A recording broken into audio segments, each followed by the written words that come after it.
ভাই জানাজার নিয়মটা শুনে যান। আমরা অধিকাংশ মানুষ জানাজা জানি না কিভাবে পড়তে হয়। আর এই ভিডিওটা একটু বেশি বেশি শেয়ার করবেন, যে আপনার জন্য একজন মুসলমান ভাই জানতে পারে কিভাবে জানাজার নামাজ পড়তে হয়। জানাজার নামাজের প্রথম 4 তাকবীরে জানাজার নামাজটা আমরা পড়ি।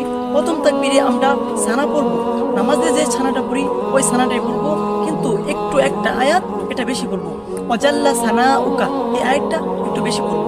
আর এরপরে একটা তাকবীর দিব, প্রথম তাকবীর শেষ হলো। এরপর দ্বিতীয় তাকবীর আমরা যে নামাজে যে দুরূদ ইব্রাহিম দুরূদ শরীফটা পড়ি, ওই দুরূদ শরীফটা আমরা পড়ব। এরপর তাকবীর দিব, 2 তাকবীর হলো। এরপর আমরা যে মাইয়িতের জন্য যে একটা দোয়া আছে এই দোয়াটা পড়ব। এই দোয়াটা পড়ার পর আরেকটা তাকবীর দিব, তাহলে 4 তাকবীর হবে।